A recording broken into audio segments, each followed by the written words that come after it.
Hi dears, welcome back to variety recipes. വളരെ എളുപ്പത്തിൽ ഒരു ബ്രേക്ക്ഫാസ്റ്റ് സാധാരണയിൽ നിന്നും വ്യത്യസ്തമായിട്ട് എങ്ങനെ ഉണ്ടാക്കാമെന്നാണ് ഈ വീഡിയോയിലൂടെ നിങ്ങൾക്ക് ഞാൻ ഷെയർ ചെയ്യാൻ പോകുന്നത്. ഫ്ലാറ്റൻഡ് ബണ്ണാണ് ഇന്ന് നമ്മൾ ഉണ്ടാക്കാൻ പോകുന്നത്. ഇതിൻ്റെ കൂടെ കഴിക്കാൻ കറികളുടെ ഒന്നും ആവശ്യമില്ല. നമ്മളിത് ബേക്ക് ചെയ്താൽ ഉടനെ തന്നെ ഇത് കഴിക്കാവുന്നതാണ്. വളരെ ടേസ്റ്റ് ആയിട്ടുള്ളൊരു ബണ്ണാണിത്. വളരെ എളുപ്പത്തിൽ ഉണ്ടാക്കുകയും ചെയ്യാം. അപ്പോൾ ഇതെങ്ങനെയാണ് ഉണ്ടാക്കുന്നതെന്ന് നോക്കാം. ഒരു ബൗളിലേക്ക് 140 മില്ലി നേരിയ ചൂടുള്ള വെള്ളം എടുക്കുക. ഇതിലേക്ക് ടേസ്റ്റിനുള്ള പഞ്ചസാര ചേർക്കുക. 2 മുതൽ 3 ടേബിൾ സ്പൂൺ പഞ്ചസാര വരെ ചേർക്കാം.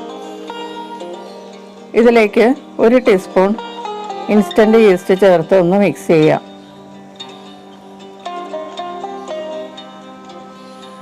ഇതിലേക്ക് 1 ടേബിൾ സ്പൂൺ ഉപ്പില്ലാത്ത ബട്ടർ ചേർത്ത് ഒന്ന് മിക്സ് ചെയ്യാം.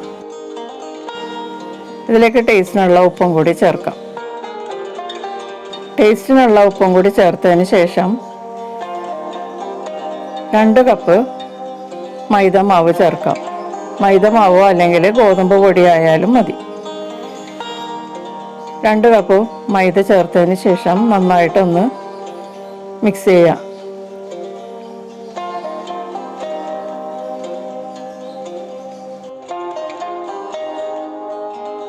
പൊടികളെല്ലാം നന്നായി നനഞ്ഞതിന് ശേഷം നമ്മൾക്ക് ഇത് കൈകൊണ്ട് നന്നായിട്ട് കുഴച്ചെടുക്കാം.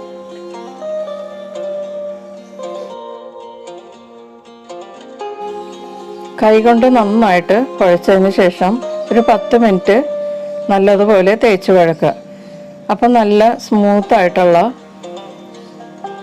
ബാറ്റർ നമുക്ക് കിട്ടും. ഇതുപോലെ നന്നായിട്ട് ഉരുട്ടിയെടുത്തതിന് ശേഷം കുറച്ച് എണ്ണ തടവിയിട്ട് ഇതൊന്ന് കവർ ചെയ്ത് 1 മണിക്കൂർ നമുക്ക് ഫെർമെൻറ്റേഷന് വേണ്ടി മാറ്റി വയ്ക്കാം. 1 മണിക്കൂറിന് ശേഷം മാവ് നന്നായിട്ട് പൊങ്ങിയിട്ടുണ്ടാവും. ഇത് തുറന്നിട്ട് നമ്മൾ കൈകൊണ്ടൊന്ന് പതിയെ തട്ടിപ്പൊത്തി വരുമ്പോഴേക്കും ഇതിലെ എയർ ബബിൾസൊക്കെ ഏകദേശം പോയി കിട്ടും. അതിനുശേഷം പൊടി തൂവിയ പ്രതലത്തിലോട്ട് ഇത് വെച്ചിട്ട് നന്നായിട്ട് ഉരുട്ടി ഈക്വലായിട്ട് 2ആയിട്ട് ഭാഗിക്കുക. അതിനുശേഷം ഓരോന്നും ഉരുട്ടിയെടുത്തിട്ട് വീണ്ടും 3 ആക്കി കട്ട് ചെയ്തെടുക്കാം. 3 ഈക്വൽ ഉരുളകളാക്കുക. ഒരു പകുതിയിൽ നിന്ന് നമുക്ക് 3 ബണ്ണ് ഉണ്ടാക്കാൻ പറ്റും. അപ്പോൾ മൊത്തം 6 ബണ്ണ് നമുക്ക് ഈ 2 കപ്പ് പൊടി കൊണ്ട് ഉണ്ടാക്കാം. ഓരോ പകുതിയിൽ നിന്നും ഇതുപോലെ 3 ഉരുളകളാക്കുക. അതിനുശേഷം ഓരോ ഉരുള എടുത്തിട്ടും വീണ്ടും 3 ആക്കി ഉരുട്ടിയെടുക്കുക.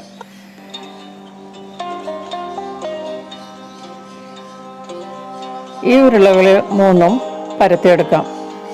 പൊടി തൂവി ഒന്ന് പരത്തിയതിന് ശേഷം അതിൻ്റെ പുറത്തേക്ക് കുറച്ച് ബട്ടർ തടവിയിട്ട് കൈകൊണ്ട് തന്നെ നന്നായിട്ട് പരത്തിയെടുക്കുക. പൂരിയിലും കുറച്ചുകൂടി വലിപ്പത്തിൽ ഇത് പരത്തിയെടുക്കണം.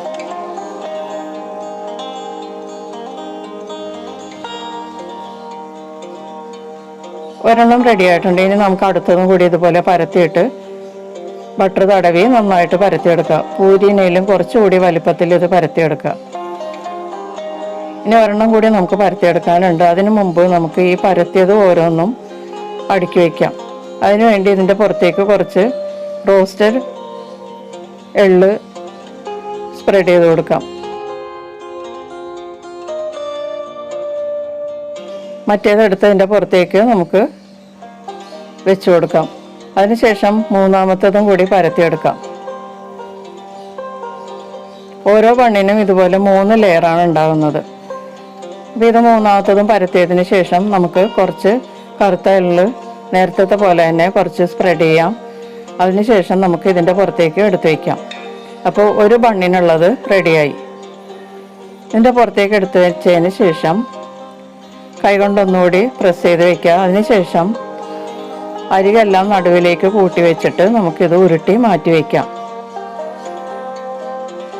നന്നായിട്ട് ഉരുട്ടിയെടുക്കുക. അതിനുശേഷം പൊടി തൂവിയ ഒരു പാത്രത്തിലേക്ക് നമുക്കിത് എടുത്ത് വയ്ക്കാം. എന്നിട്ട് കവർ ചെയ്ത് വെക്കണം, അല്ലെങ്കിൽ ഇത് ഡ്രൈ ആയി പോകും.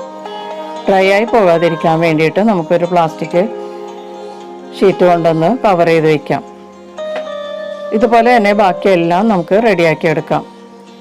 അപ്പോൾ ഇത് ഞാൻ ലാസ്റ്റ് ഉരുളയാണ് റെഡിയാക്കിയിരിക്കുന്നത്, 6ആമത്തത്.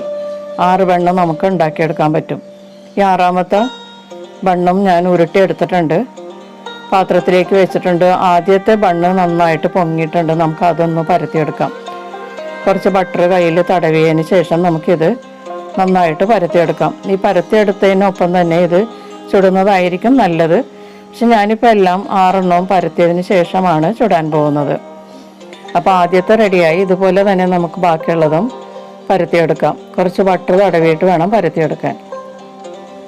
അപ്പം നമ്മളുടെ 6 ഫ്ലാറ്റൻഡ് ബണ്ണും ഞാനിവിടെ പരത്തി വെച്ചിട്ടുണ്ട്. നമുക്കിനിത് ബേക്ക് ചെയ്തെടുക്കാം. ഓരോന്നും പരത്തിയ ഉടനെ തന്നെ ബണ്ണ് ബേക്ക് ചെയ്തെടുക്കുന്നതായിരിക്കും നല്ലത്. ഇനി ഒരു ദോശ തവ ചൂടാക്കിയതിന് ശേഷം അതിൻ്റെ പുറത്തേക്ക് ഓരോ ബണ്ണും, പരത്തിയ ബണ്ണാണ്, അതെടുത്ത് വെച്ചതിന് ശേഷം ഒരു സൈഡ് 2 മിനിറ്റ് മീഡിയം ഹീറ്റിൽ ബേക്ക് ചെയ്യാം. മൂടി വെച്ച് ബേക്ക് ചെയ്യണം, അപ്പോൾ പെട്ടെന്ന് വെന്ത് കിട്ടും. ഇപ്പോൾ 2 മിനിറ്റ് കഴിഞ്ഞിട്ടുണ്ട്. നമുക്കിത് മറിച്ചിടാം. താഴത്തെ ഭാഗം നന്നായിട്ട് ക്രിസ്പി ആയിട്ട് മരിഞ്ഞിരിക്കുകയാണ്. അടുത്ത സൈഡും നമുക്ക് 2 മിനിറ്റ് മീഡിയം ഹീറ്റിൽ മൂടി വെച്ച് ബേക്ക് ചെയ്യാം. 2 മിനിറ്റിന് ശേഷം നമുക്കിത് തുറന്ന് പാനിൽ നിന്ന് എടുക്കാം. 2 സൈഡും നന്നായിട്ട് ക്രിസ്പി ആയിട്ടുണ്ട്. പുറം ഭാഗം നല്ല ക്രിസ്പിയും ഉള്ളിൽ നല്ല സോഫ്റ്റുമായിട്ടുള്ള ഒരു ഫ്ലാറ്റൻഡ് ബണ്ണാണിത്.